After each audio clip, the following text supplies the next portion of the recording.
Bonjour et bienvenue dans Répétition Minute, le premier podcast horloger en langue française. Je suis Marc Montagne, passionné d'horlogerie et également fondateur de Toolwatch, l'application qui permet de mesurer la précision de ses montres. Dans ce podcast, je partage mon expérience de l'horlogerie et vais à la rencontre des collectionneurs et personnes qui font cette industrie.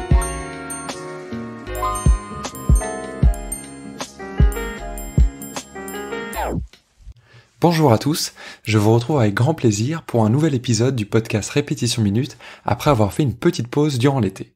Pendant le confinement, comme beaucoup d'entre vous avec qui j'ai eu le plaisir de discuter sur Instagram, j'ai passé pas mal de temps à regarder les montres en ligne et j'ai même fini par craquer en achetant plusieurs, dont une qui fait écho à une question que je reçois très régulièrement, pour ne pas dire tous les jours, quel modèle acheter pour sa première Rolex ? Bon déjà j'aime bien la nuance parce que quand on parle de sa première Rolex, ça veut dire qu'il y en aura d'autres. Alors vous l'avez deviné avec le titre de cet épisode, et bien que j'ai moi-même démarré il y a une dizaine d'années avec une Submariner, je vais vous parler de la Rolex Datejust, et pas n'importe laquelle, celle de votre année de naissance. Dans cet épisode, je vais vous expliquer pourquoi j'ai fait ce choix, ainsi que tous les détails à prendre en compte, si vous envisagez vous aussi de vous dégoter une Datejust de votre année de naissance. Par contre, avant d'aller plus loin, je me dois de vous prévenir, j'ai déjà dû trouver 3 Datejust pour des amis qui en voulaient une après avoir vu la mienne. Alors on y va. Donc déjà pour commencer, c'est un énorme classique de l'horlogerie suisse et de Rolex. C'est une montre qui a été introduite en 1945 pour les 40 ans de Rolex. Donc déjà il y avait cette idée de commémorer un anniversaire, ce que je trouve sympa justement si on en veut une de son année de naissance. C'était aussi la première montre avec un affichage de la date qui change pile à minuit. Et c'est une montre qui est précise, elle a le COSC, et puis qui est aussi raisonnablement étanche, parce qu'elle a une étanchéité à 100 mètres, ce qui fait une montre qui est vraiment parfaite pour tous les jours. Ce qui est intéressant aussi avec cette montre, et pourquoi je la recommanderais en premier achat, ça va être son rapport qualité-prix qui va être très bon. Parce que si on en prend une de son année de naissance, par définition, elle sera vintage. Et ce qui est intéressant là, c'est que les montres vintage, enfin les Datejust vintage, sont quasiment moitié moins chères que la version actuelle, pour finalement une montre qui va être très très très similaire d'un point de vue design. C'est ce qu'on va voir dans cet épisode. Et puis même en termes de performance, de mouvement.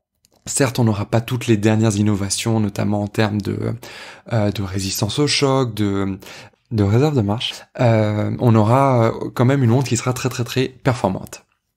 Donc c'est pour ça que je considère que c'est vraiment un rapport qualité-prix qui va être quasiment imbattable et qui se retrouve pas forcément dans les autres modèles chez Rolex. Par exemple, une Submariner de son année de naissance, elle sera certainement plus chère que une Submariner moderne. Et c'est ça qui est intéressant avec la Datejust. Alors il y a plusieurs matériaux qu'on peut imaginer. Il faut savoir que la toute première Datejust, quand elle est sortie donc en 45, elle était tout en or. Mais alors là, pour le prix, finalement, on va avoir une montre qui va être quasiment même prix qu'une vintage Day-Date, elle aussi tout en or. Et alors pour une Day-Date, on aura en plus l'affichage du jour de la semaine. Et je trouvais ça un petit peu dommage de n'avoir que la date en prenant une Datejust si on la prenait en or. Il y a aussi l'option or acier, mais ça va être un modèle qui personnellement m'attire un petit peu moins. Je suis moins fan de ces combinaisons or acier.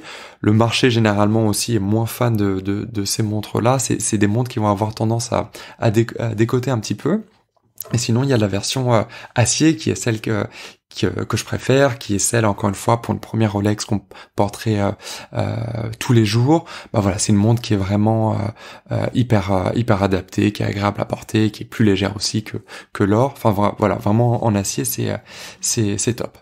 Et alors, une fois qu'on a décidé le matériau, la prochaine étape, ça va être de regarder l'année, donc le numéro de série auquel on va pouvoir, dans lequel va falloir chercher. Plus que le numéro de série, déjà la référence, c'est-à-dire que on connaît son année de naissance. Je prends mon exemple 1988. Il existe un site oysterinfo.de qui va répertorier les numéros de référence et de série par rapport à cette année de naissance. Je m'explique. En 88, les numéros série, ça va être des numéros qui vont commencer par la lettre R. Donc quand vous regardez le numéro de série qui va être entre les cornes à 6 heures, vous allez pouvoir voir tout de suite si c'est bien un numéro qui commence par R et qui est donc une montre de 88. Ça va être plutôt bon signe que si c'était un tout autre numéro de série. Et ensuite la référence, alors en 1988, c'était la référence. Alors il y en avait plusieurs, mais ça va être là par exemple la 16030, comme celle que j'ai au poignet.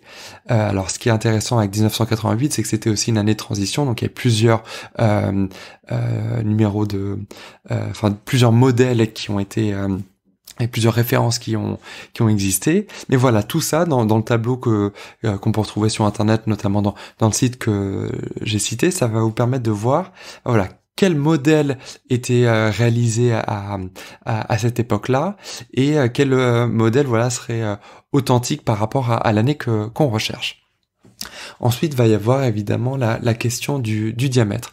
Alors, il y a eu plusieurs diamètres suivant les années, mais le plus classique, ça va être le 36 mm, qui est un petit peu je dirais le diamètre classique de ces montres un petit peu habillées chez Rolex. Je pense à la Datejust, le Star Perpetual, la Day-Date que j'évoquais avant. Les montres classiques, ça va être plutôt voilà dans les 36 mm, et puis après ça va être les 40 mm avec les Submariner pour les montres GMT, etc. pour les montres plus sportives.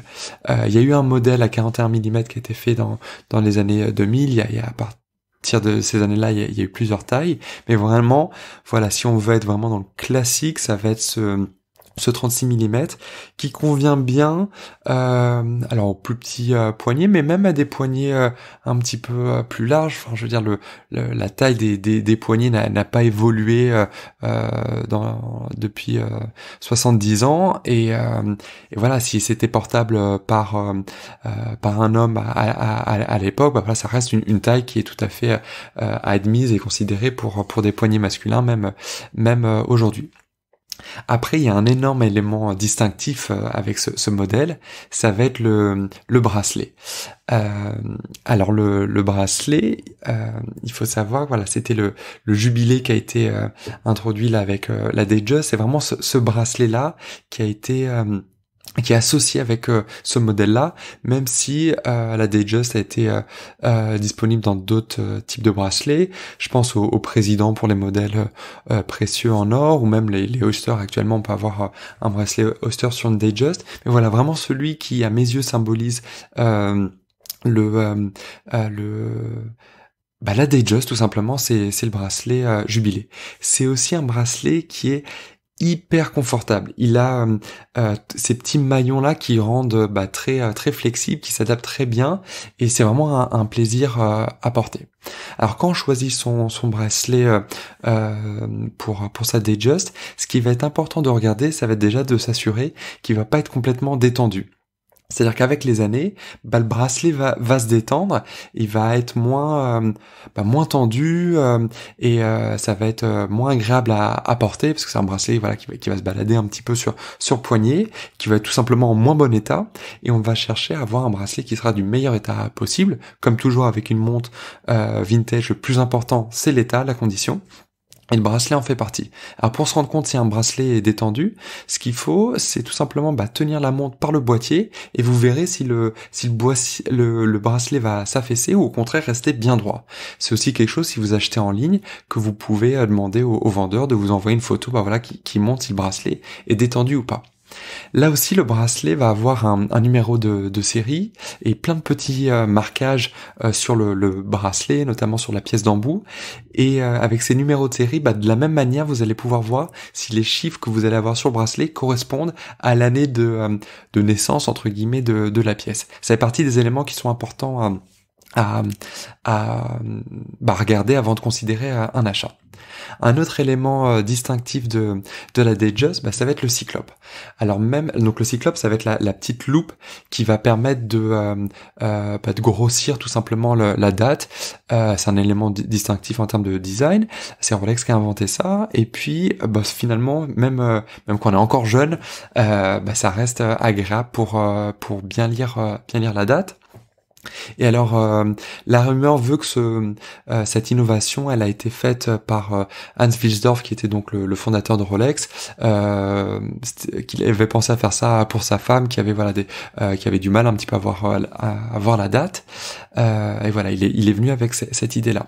Et alors, le Cyclope, il est venu en 53, donc je rappelle la montre, la Datejust existait en 45, donc sans le Cyclope à l'origine, mais très vite, voilà, c'est venu en 53 et c'est devenu un petit peu un signe distinctif de cette pièce-là, et c'est venu en même temps que la Datejust a été disponible en acier. Donc vraiment voilà, si on veut le look classique encore une fois de Datejust en acier, bah c'est en acier donc, et c'est avec le Cyclope. Un autre élément à regarder, ça va être le mouvement.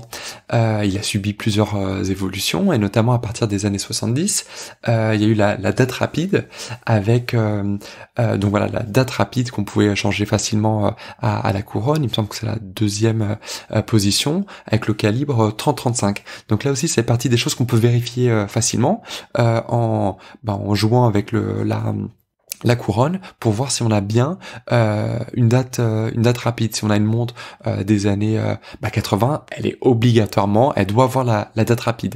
Si elle l'avait pas, voilà, c'est qu'il y a un problème. Un autre élément caractéristique, ça va être celui de la lunette. Alors on va dire bien qu'elle existe aussi suivant les modèles en lisse, les deux types de lunettes les plus classiquement associés, et même je dirais le type le plus classique avec une Datejust, ça va être la lunette cannelée, qui va être en or blanc, même sur un modèle en acier. Donc voilà, c'est un classique de chez Rolex qu'on retrouve dans d'autres modèles, des Date par exemple. Et il existe aussi un modèle avec on va dire une forme qui va être un petit peu différente, qui est un modèle guilloché, et qui va être lui en acier. Alors là, en termes de cote, même si on pourrait dire que voilà, la lunette en or blanc cannelé donc est plus prestigieuse, c'est certainement le cas, mais elle n'est pas nécessairement plus recherchée, et on a justement des collectionneurs qui aiment bien cette lunette donc guillochée en acier, parce que voilà, elle va avoir un look un petit peu différent, qui ne se fait plus aujourd'hui, au contraire de la lunette cannelée, et voilà, c'est ce côté un petit peu, ça donne un côté un petit peu plus vintage que certains collectionneurs vont rechercher. Et alors là, on a deux références si vous voulez regarder tout de suite de quoi il s'agit. La 16014, ça va être une lunette classique cannelée. Et puis une 16030, comme celle que je porte, ça va être le modèle guilloché. Et puis encore une fois, voilà, la lunette lisse, je la trouverais un petit peu triste pour une Datejust. C'est pas vraiment le modèle vers lequel j'irais moi-même, mais là c'est plus une question de goût.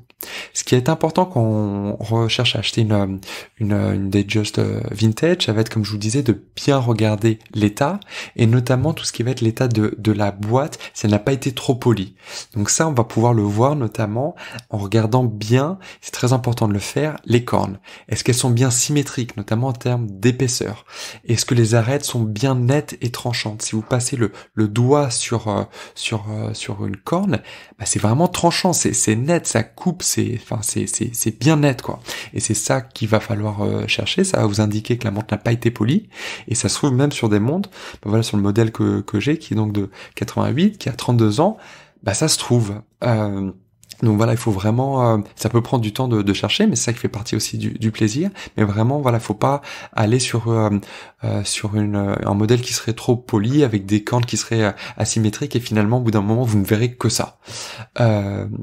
Et puis un autre signe pour pouvoir voir aussi si ça n'a pas été trop poli, c'est que vous pouvez regarder la couronne Rolex qui se trouve sur la boucle du bracelet. Si elle ressort bien, c'est qu'elle n'a pas été polie. Et au contraire, si ça, vous le verrez en cherchant, très vite vous allez voir, la plupart des modèles d'ailleurs, la couronne sera presque effacée à cause des polissages successifs. Donc voilà, c'est tout ça, c'est les éléments qu'il faut avoir bien à l'œil pour regarder le polissage, pour regarder aussi la carrure sur les côtés. Le polissage doit être bien, c'est un poli qui va être miroir. Donc voilà, il y a différents types de polissage. Sur les cornes, ça va être un poli qui va être plus brossé, et sur la carrure en latéral, ça va être ce poli miroir. Et donc là, comme toujours, le mieux, ça va être de comparer par rapport à des modèles de confiance entre guillemets. Donc vous êtes sûr de l'authenticité, de l'état, etc. Et vous pouvez comparer, et très vite vous allez vous faire l'œil là-dessus.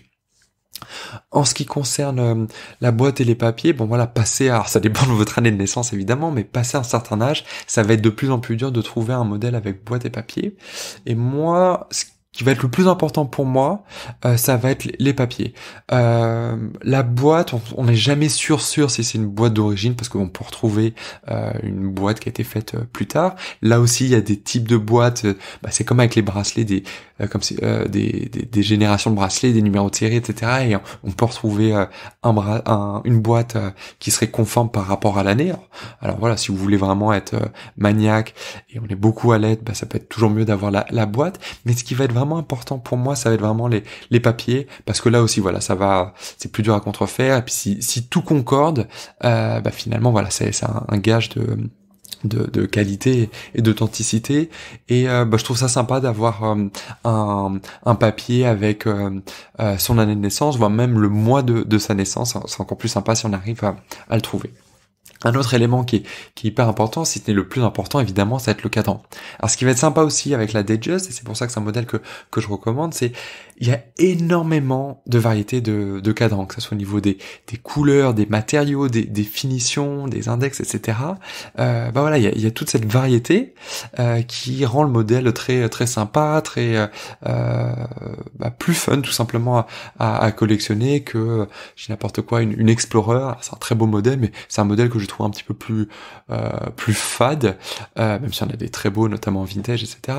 Mais voilà, c'est toujours ce cadran noir ou blanc pour les modèles modernes. Mais voilà, contrairement à la Datejust ou à la Day-Date, plein d'autres modèles chez Rolex, mais voilà, c'est des modèles avec lesquels on peut vraiment se jouer au niveau des cadrans. Et là aussi, ça va être en fonction des différents modèles et en fonction de votre année de naissance, vous allez voir quel type de cadran se faisait à cette époque.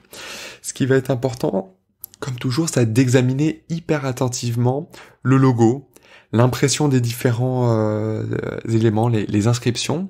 Là aussi, comparer avec un modèle de confiance, ça va être très important, voilà, pour s'assurer que tout est conforme. Et vous allez pouvoir voir aussi en fonction de l'impression, etc., si le modèle a été refait ou pas. J'ai vu là, tout à l'heure, il y avait un modèle des années 50, et le cadran est presque plus beau que mon cadran de 88 qui est intact.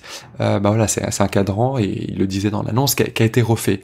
Ça, on va essayer d'éviter. À l'inverse, on veut que le cadran malgré tout reste en bon état, donc qu'il soit pas trop piqué ou même pas du tout, piqué par l'oxydation, par l'humidité. On va regarder aussi le tritium. Alors les petites perles de tritium que vous allez pouvoir trouver au bout des index, là aussi, déjà qu'elles soient toutes belles, toutes uniformes en termes de couleur, que ça matche avec les aiguilles, puis surtout qu'elles soient toutes là. Ça existe que pour certains modèles, il y a une petite perle qui a sauté, qui n'existe plus. Même chose avec les aiguilles, voilà, comme je vous disais, que ça soit conforme en termes de patine avec les petites perles des index, et que les aiguilles soient bien d'origine. Ça, on le voit généralement avec cette conformité en termes de couleur. Une autre, presque une astuce, et aussi un élément design, ça va être la date. Suivant les années, la police utilisée pour le dateur va être différente, et notamment on va y avoir ce qu'on appelle les Open 6 et 9, ça va être donc le chiffre 6 et 9, et donc 16 et 19, etc., va être ouvert, c'est-à-dire que la boucle ne va pas entièrement se fermer sur elle-même, il y a un petit espace. Souvent, les collectionneurs aiment bien ce design-là, c'est purement esthétique, et c'est aussi quelque chose, voilà, qui a existé jusqu'à la fin des années 80. Donc là aussi, suivant votre année de naissance, si vous avez un modèle, je dis n'importe quoi, de 79, qui n'aurait pas ce Open 6, ça voudrait dire qu'il a été remplacé, qu'il n'est pas d'origine. Donc ça, c'est quelque chose qu'on va regarder, qui est très facile à vérifier, même sur un achat en ligne, bien évidemment. Un autre élément qui va être important à regarder, ça va être celui du verre. Donc jusqu'en 88, c'est pour ça que je vous disais que c'était un modèle c'était une année de transition. On a un verre plexi, donc qui va être un petit peu plus épais, qui donne un petit peu ce charme vintage, qui est apprécié des collectionneurs. Et ensuite, on va avoir un modèle saphir. Donc là aussi, alors saphir c'est sympa parce qu'il est inrayable. Plexi, ça va être plus le côté un peu plus vintage qui va être apprécié. Donc voilà, ça fait partie des éléments qu'il faut regarder. Enfin, le dernier élément, je dirais, ça va être celui de la couronne. Quand on regarde une couronne chez Rolex, il y a une petite indication pour indiquer si c'est plutôt une couronne twin lock ou triple lock. Ça va être des générations de couronnes et des niveaux d'étanchéité. Et là, suivant que la couronne est un seul trait ou deux petits points ou trois petits points, voilà, on peut savoir quelle est la génération de la couronne, et là aussi de voir si ça match avec son année de naissance. De façon générale, l'astuce, ça va vraiment être de comparer avec une montre dont vous êtes sûr de l'année et de l'authenticité. Et alors, si vous commencez à chercher par rapport à votre année de naissance, alors sur les différents sites de montres en ligne, les Chrono 24 et Watchfinder, etc. On peut regarder, on peut trier par rapport aux années de naissance, ou si vous voyez sur les années sur les forums, de temps en temps les annonces indiquent l'année de naissance, mais tout ça petit à petit vous allez vous faire votre œil, et ce qu'il faut encore une fois, voilà, vraiment comparer avec un modèle dont vous êtes sûr. Une bonne astuce, c'est d'aller sur un site de qualité dont vous êtes sûr du vendeur, et de voir un modèle qui a été vendu par exemple, et avec de la bonne année, et vous allez pouvoir l'utiliser comme modèle de référence, et vous allez pouvoir comparer et petit à petit former votre œil, et vous pourrez tout de suite regarder très rapidement les différentes choses qui sont importantes à regarder par rapport à votre année de naissance, et vous allez devenir un expert de votre année de naissance, tout simplement. Et alors, comme je disais juste avant, ce qui est important, je parlais d'un vendeur de confiance. Là aussi, le plus simple, évidemment, comme toujours quand on achète du vintage, ça va être de regarder de regarder auprès d'un vendeur en qui vous avez confiance, notamment si vous achetez en ligne et que vous n'êtes pas en mesure de faire les vérifications par vous-même. Alors, ce qui est sympa avec la Datejust et puis tout ce que je vous ai expliqué jusqu'à présent, c'est que finalement, je considère que c'est un petit peu l'aventure parfaite pour rentrer dans le monde du vintage chez Rolex, parce qu'il y a toutes ces petites choses déjà à regarder. Tiens, il y en a un autre que j'ai oublié de préciser, ça va être l'inscription à 6 heures du Tritium ou du Swiss Made, en fonction de l'année. Là aussi, il y a différents types d'inscriptions à 6 heures. Est-ce que ça va être T, Swiss T pour Tritium, T en dessous de 25 pour le niveau Tritium, etc. Donc toutes ces petites inscriptions là aussi en fonction de l'année. Et finalement, voilà, quand vous allez regarder la Datejust et reprendre l'ensemble des éléments évoqués, ça va vous donner un petit peu les réflexes finalement que vous allez pouvoir appliquer sur tous les autres modèles de Rolex, ou finalement tous la logique est la même sur toutes les marques, bien évidemment. Mais voilà, sur Rolex, c'est vraiment tous ces éléments-là, le bracelet, la couronne, le cadran, etc. Et que vous allez pouvoir appliquer sur d'autres modèles qui, eux, vont être un petit peu plus complexes. Je pense, par exemple, la Daytona, qui va être très très très contrefaite, ça va être des modèles qui vont être beaucoup plus chers aussi à l'achat. Donc la Datejust, c'est vraiment parfait pour se faire la main et puis pour rentrer dans le monde de Rolex. Encore une fois, c'est une montre qui est très agréable à porter. Je considère vraiment que ce bracelet là, je pense que c'est le plus confortable à porter au quotidien. C'est vraiment un plaisir. C'est une montre qui, avec son étanchéité, on peut même se baigner avec. On peut vraiment la porter tout le temps. C'est une montre qui est habillée. Dans les pubs vintage de l'époque, Rolex considérait que c'était la montre qui était à cheval un petit peu entre la Submariner et la GMT. La GMT qui avait notamment la date, le cyclope, et puis le bracelet jubilé, et la Submariner pour la robustesse, etc. Et voilà, c'est un petit peu ce côté-là qu'on va retrouver, c'est ce mariage entre ces deux montres-là, sur une montre qui va être un petit peu plus habillée, et une montre qui est très agréable à porter au quotidien, qui est une parfaite entrée, encore une fois, dans le monde de Rolex. Voilà, je vous dis à bientôt pour un prochain épisode. Et si vous avez craqué vous aussi, n'hésitez pas à m'envoyer vos photos sur Instagram. Vous pouvez me retrouver en cherchant mon nom, donc Marc Montagne, sur l'application. À bientôt! Merci d'avoir suivi ce podcast. Vous pourrez retrouver les notes de cet épisode sur répétitionminute.com. Vous pouvez également vous abonner au podcast Répétition Minute sur Apple Podcast, Spotify ou autre plateforme et laisser un avis sur iTunes si le podcast vous a plu. N'hésitez pas à partager ce podcast avec vos amis. C'est un joli cadeau et ça coûte moins cher qu'offrir une montre. Merci et à bientôt.